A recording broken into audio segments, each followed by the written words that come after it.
diputado nacional y precandidato a gobernador de la provincia de Buenos Aires por Proyecto Sur, y el padre Rafael Velasco, rector de la Universidad Católica de Córdoba, además escritor. Gracias a ambos por venir. No, gracias a vos. Mario, muchas gracias. Ricardo. Hace mucho tiempo que no venías, ¿no? Sí. Y bueno, yo quiero agradecer a Nicolás Haddad del Foro de la Deuda Externa de aquí de Córdoba, que hoy inauguramos una plaza con el nombre de Alejandro Olmos. Alejandro Olmos es el gran investigador, el que denunció en su momento, en plena dictadura, que la deuda era una estafa, y a partir de allí se empezó a abrir un capítulo muy interesante, histórico, en la Argentina de entender que la deuda tenía costados que no eran los que nos decían, que la deuda era ilegítima, que la deuda era fraudulenta y que no era tan beneficiosa como Martínez Dios y sus socios nos quisieron hacer creer. Exacto. Ahora, se discute el tema de la deuda externa. ¿Bajo qué influencia económica y social?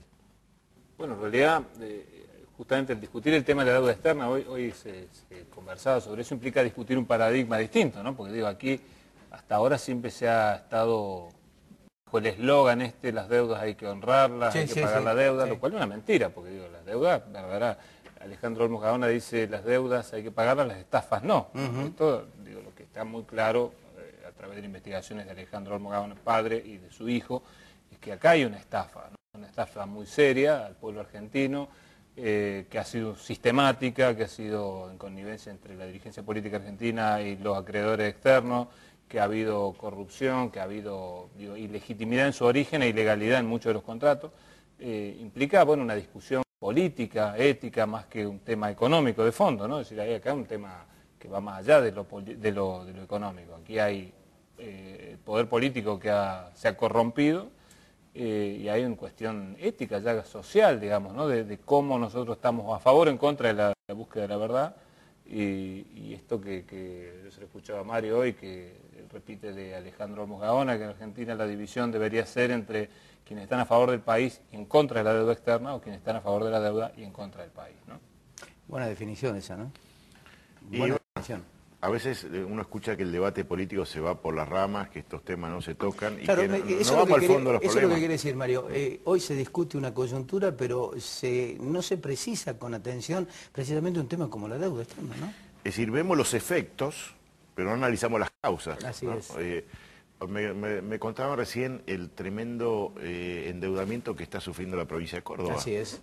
Están por tomar un préstamo de 600 millones de dólares. Así es. Están por endeudar a EPEC. Así es. A las Ya empresas. se endeudó por 500 millones de dólares. Perfecto. Que le va a costar 1.000 millones. Bueno, al 12% anual de intereses, cuando la tasa en el mundo es del 1 o 2%. Si alguien se queda con una enorme diferencia, los especuladores no sé quiénes son, los intermediarios. Ahora, ¿por qué Córdoba se tiene que endeudar? Provincia de Buenos Aires tomó un préstamo, Scioli tomó un préstamo igual, pero de 1.500 millones de dólares. ¿Por qué? Porque las provincias no están recibiendo lo que legítimamente le corresponde, de coparticipación. Exactamente. Si hubiera la coparticipación legítima, las provincias no se tendrían que endeudar. ¿Y por qué no reciben las provincias la coparticipación?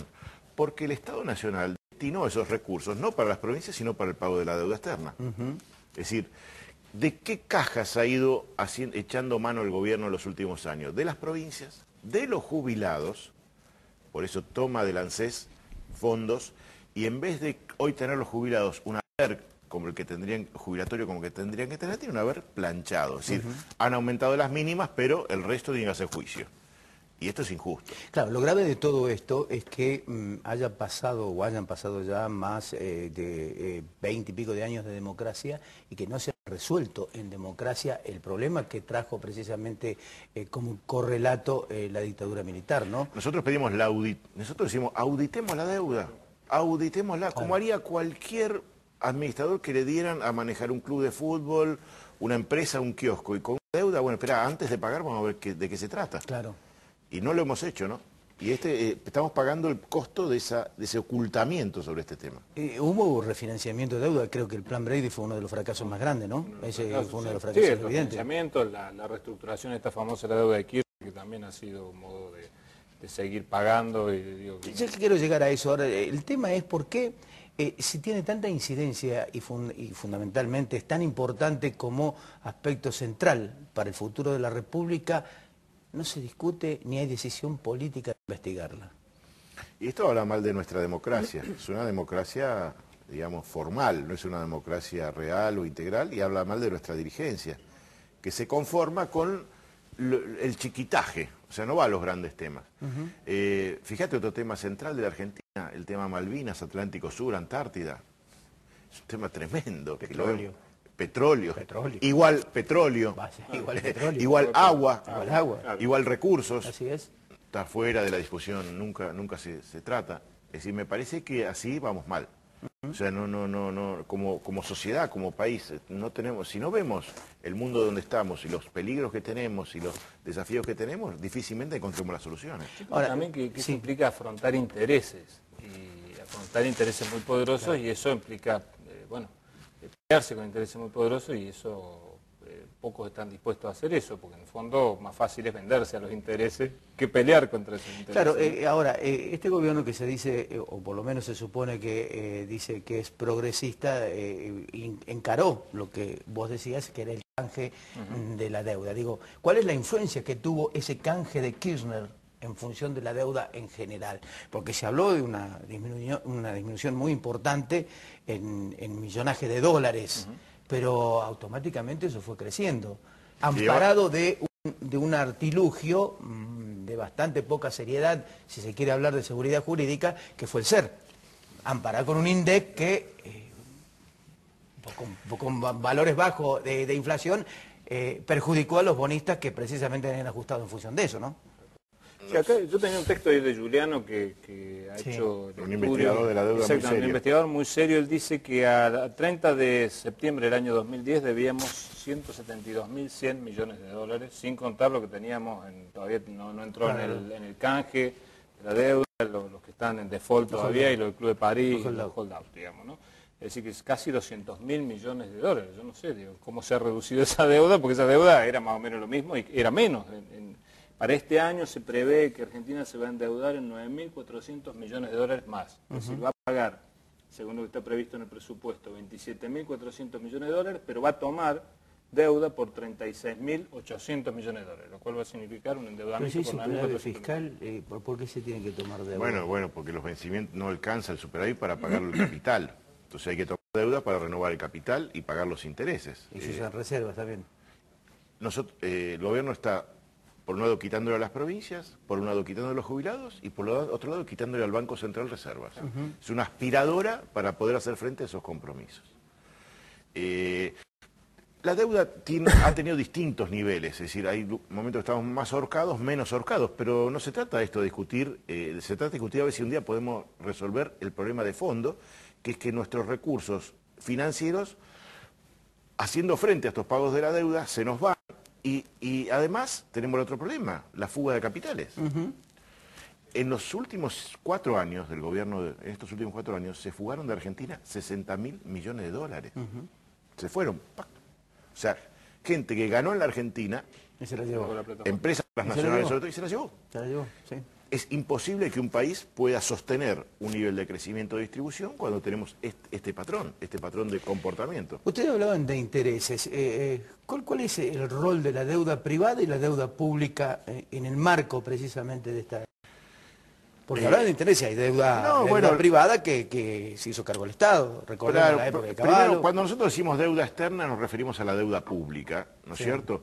Que a veces es externa porque está en divisa y a veces es interna, porque hoy parte de la deuda es intraestado, o sea, el Estado Nacional le debe al ANSES, el Estado Nacional le debe al Banco Central. Bueno, no es que le debe, le ha sacado a los jubilados y nos ha sacado a los argentinos de los bolsillos, no es que era plata de ellos. El sector privado tampoco encuentra un adecuado financiamiento, porque por lo general los empresarios tienen que endeudarse en divisa extranjera. No hemos creado un sistema financiero, no hemos recreado el sistema financiero. Acá el sistema financiero vive de los bonos del gobierno y de la especulación financiera con los bonos de la deuda pública, pero no presta servicio. ¿Algún empresario está satisfecho con la forma en que los bancos financian la inversión, financian el crecimiento? No existe esto. Entonces el grave problema de Argentina no es la falta de recursos ni la necesidad de inversión extranjeras, sino saber usar los recursos que tenemos. ¿Cuál es la responsabilidad del Congreso de la Nación precisamente cuando hablamos de intereses económicos y empresarios que se han visto de alguna manera protegidos por decisiones que se han tomado a distintos niveles? Pero bueno, yo creo que el Congreso tiene que ver con lo que decía Mario recién, ¿no? Que hay una un incumplimiento de los deberes de los funcionarios, ¿no? De los funcionarios públicos. Es decir, el Congreso es el que debería decidir si nos endeudamos o no. Eso debería pasar por el Congreso, de hecho no ha pasado. La comisión que se ha propuesto para el estudio de la deuda externa, decía el mismo Mario que no habían logrado 60 adhesiones, lograron de los 257 diputados del Congreso de la Nación. Yo creo que hay, obviamente, los partidos políticos, los grandes partidos políticos tienen intereses y por eso no cuestionan el esquema de que hay que auditar la deuda y hay que ver si esta deuda es legítima o no es legítima, si es legal o no es legal. Y entonces se sigue con este esquema de que hay que pagar y que hay que pagar a como dé lugar y bueno, que sea lo menos doloroso posible pero que se pague. Creo que ahí los partidos políticos están ciertamente metidos como parte interesada de no romper con un esquema, con un sistema.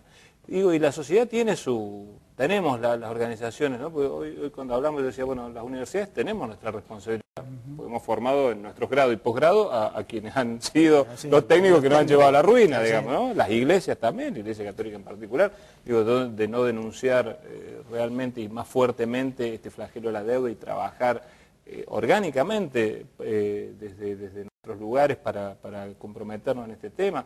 Los medios de comunicación que han silenciado e invisibilizado el tema. Es decir, si hoy le pregunta a una persona en la calle, ¿tenemos deuda externa? No, ya la arreglamos, ya le pagamos al Fondo Monetario no sé cuánto, y ya se piensa que con esto se arregló el tema de la deuda externa, y es un tema serio, y los medios de comunicación no lo ponen en el tapete porque indudablemente también hay intereses, ¿no? Es decir, esa deuda externa en muchos casos ha sido estatizar deuda que era de medios, de comunicación, de empresas que están en el país. Digo, indudablemente ahí hay llegar a la verdad implica algo doloroso, implica reconocimientos mutuos que no se quieren hacer, creo yo. Mario, vos tenías estudios hechos con que, de alguna manera, revisando la deuda externa, se podría pagar el 82% de los jubilados, se podría haber reducido fuertemente los índices de pobreza y de indigencia, se podrían haber empleado en planes sociales y se podría haber reactivado parte de las pequeñas y medianas empresas. ¿Es así? Y bueno, esa es digamos, esa sería una sana administración de los recursos. Nosotros hemos puesto la economía al servicio del capital y no el capital al servicio de la economía, como decía la vieja Constitución del 49 que tendría que ser. Todo para seducir al capital y que, digamos, que los mercados estén tranquilos y los mercados no te han devuelto absolutamente nada de lo que supuestamente te tenían que dar. Yo creo que lo que tenemos que sacarnos de encima es este miedo a que, uy, mirá cómo si se investiga la deuda que pasa. Lo hizo Ecuador, un país mucho más pequeño que nuestro. Alejandro Olmos Gaona, creo que fue uno de los auditores. Islandia, un país de 300.000 habitantes, que le hicieron una estafa tremenda, sometió a plebiscito. Y la gente votó 92% en repudiar la deuda externa ilegítima. ¿Y qué hizo inmediatamente después? Investigó el fraude en los bancos. Y hoy los banqueros estafadores están presos en Islandia. ¿Por qué? Porque Islandia protege al ahorrista, porque sin ahorrista no tenés sistema financiero. Y acá siempre hemos castigado al ahorrista. Lo hemos dejado perder sus ahorros y entonces no tenemos ahorros, no tenemos inversión. Entonces, son decisiones políticas que, como se dijo acá, se han tomado al servicio de un determinado interés. Es el establishment financiero, ese poder financiero, esos grandes bancos, que lamentablemente el gobierno de Kirchner tuvo la oportunidad para ponerle un límite y la fue llevando, piloteando, creyendo de que la solucionaba. Ayudó una coyuntura internacional, porque si no esto no aguantaba, pero ya se está viendo que esto está llegando digamos, a un límite, porque estamos pagando 27 millones de dólares por día de intereses ahora de la deuda. Es mucho dinero, ¿no? Nadie habla de eso. No se habla. No se habla de eso, los economistas no hablan de eso, los analistas económicos no hablan de eso. No se enseña la deuda externa en las universidades, ni en la pública. Entonces vos decís, salen los economistas y no saben de deuda externa, cuando este país fue modelado a partir de la deuda externa. Fíjate, decimos, Menem nos vendió las joyas de la abuela, nos vendió las empresas públicas, nos vendió para pagar la deuda, ¿te acordás? Así es. Bueno, y ahora estamos vendiendo la joya de los nietos, que son nuestros recursos naturales. La Argentina está sosteniendo este pago de la deuda con recursos naturales, petróleo, minería, y estos son recursos que se agotan. Nuestros nietos no los van a poder disfrutar. Y este modelo de saqueo de los recursos naturales y asistencialismo, planes, las cooperativas Argentina Trabaja y qué sé yo, que que no trabajan, porque en realidad hacen trabajo de empleados municipales, es el modelo, ¿no? Saqueo de recursos naturales, asistencialismo, y nosotros creemos que Argentina tendría que hacer otro modelo. ¿Hay connivencia del gobierno? Uno tiene que suponer de que este gobierno que se dice progresista está contribuyendo precisamente a generar un clima de despojo hacia el futuro. Ellos parten de esta idea, ¿no es cierto?, de que hay cosas que no van a cambiar ni van a tocar. Ellos jamás, Kirchner se ha planteado la investigación de la deuda, jamás... Pagó los 10 millones al Fondo Monetario Internacional. Sin chistar. Cuando había dicho que la deuda no se pagaba. No, es que al fondo había que haberle cuestionado lo primero que habría dicho, señor, ustedes son corresponsables de esto, no vamos a pagar. Eso dijo Kirchner al comienzo de su... Claro, pero le pagó. Después pagó 10.000 millones. Si viene un médico o un plomero a tu casa y te hace un desastre, y vos le decís, deme la factura que le pago. No, pará. A ver, dame la factura, a ver, vamos a revisar esto, porque vos me hiciste un desastre. O no. Acá no, tomá. Te pago el 100%, no quiero saber más nada con vos. Pero ¿y el desastre quién se hace cargo? Ah, los pobres que pagan esto, porque... Esto es así, este es un modelo donde hay redistribución de la pobreza. Es decir, los jubilados pobres financian a los chicos pobres. La asignación universal por hijo se paga con fondos de los jubilados. Es decir, redistribuimos pobreza, no riqueza. El kirchnerismo está haciendo una revolución impresionante con la plata de los pobres. En general las revoluciones se hacen con la plata de los ricos. ¿Padre? Está claro, está claro. Yo creo que ha sido más que lapidario. Ciertamente uno dice, si este gobierno, uno de los gobiernos que más ha pagado y más religiosamente ha pagado, indudablemente algún interés tiene por el cual paga, ¿no? Realmente no podemos hablar de que se esté, al menos en este aspecto, haciendo una revolución, ni un cambio de esquema, ni un cambio de paradigma, ni una pretendida redistribución de nada, sino justamente se está redistribuyendo la pobreza, pero no hay, digo, porque ese dinero que está yendo, digo, este año, 27.000 millones de dólares, digo, para escuelas, para mejorar las jubilaciones, digo, para infraestructura, para salud pública, ¿cuánto se podría hacer, no? Pero digo, no hay ninguna voluntad de que esto sea revisado. Lo que pasa ¿no? es que ese pago a la deuda al Fondo Monetario Internacional se interpretó como una actitud de independencia, de romper el vínculo con el Fondo Monetario Internacional y se justificó para tapar de alguna manera la contradicción de decir no vamos a pagar la deuda como dijo Kirchner en su momento. Cuando uno esto se lo decía al kirchnerismo, se espantaban o era antikirchnerista o gorila o cipayo. Y bueno, pero la única verdad es la realidad. Decía Perón. Sí. Había dicho Aristóteles. Claro, bueno, Aristóteles. Y la realidad es que este es el gobierno que más ha pagado.